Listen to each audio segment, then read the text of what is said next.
Okay. Demonstrate ko lang kung ano yung concerns ko dito sa cage. So, unang-una, yung cage, okay naman siya. Okay na sense na sa corner, may corner protection siya sa camera, which is nice. Ayun, ang issue ko dito, gumagalaw yung camera. Kaya pag natutulak, pag tagal yan, pag naka-mount yan sa motor, naka-mount yan sa kung ano man nagva-vibrate, magba-vibrate yan.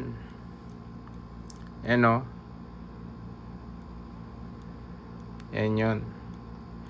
Ang pinaka-purpose para magkaroon ka ng cage ay para madagdagan mo ng rigidity ang camera mo.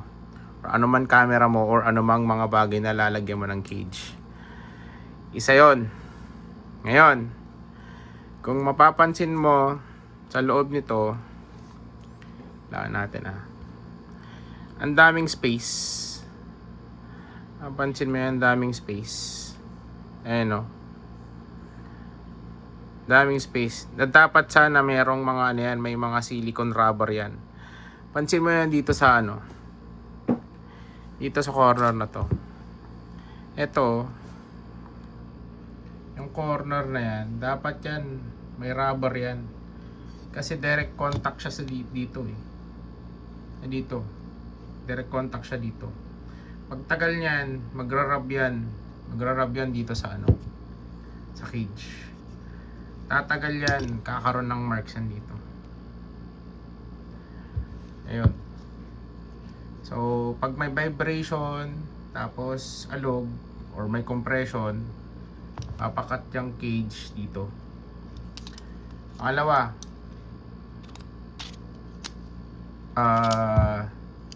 yung screw, ito yung record button eh. Ito yung record button. Problema dito, metal na naman to, sa rubber. Ito ang sisira sa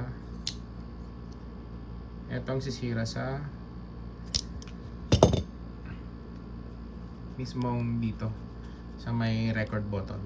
Sana ano lang sana siya, plastic or may takip man lang sana to.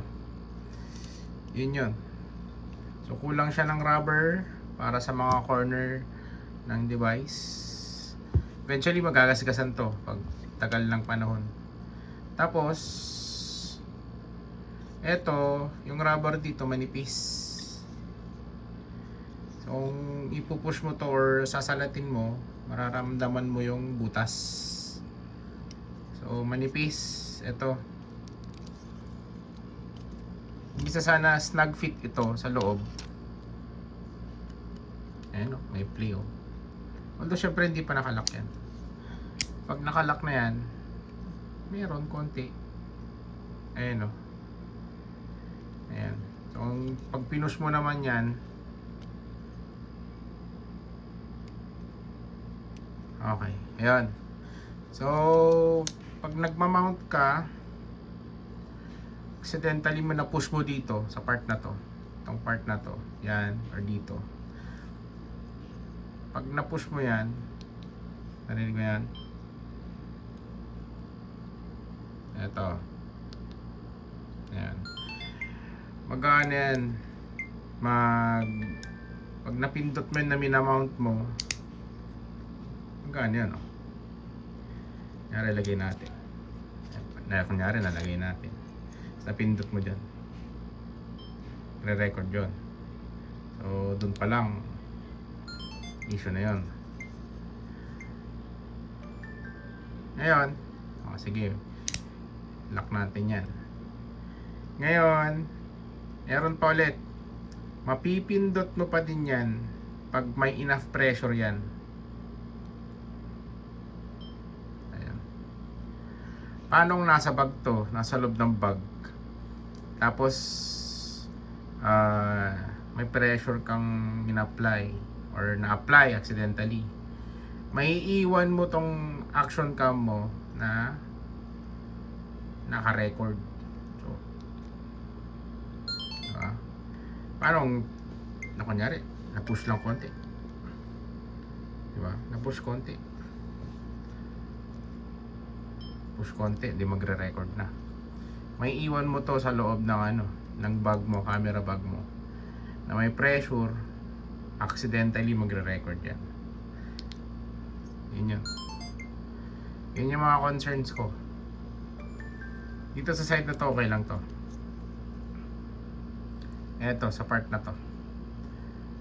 Pag may certain pressure kang na-apply dito, magre-record to. Yun yun. May alog. May space na dapat sana merong silicone rubber.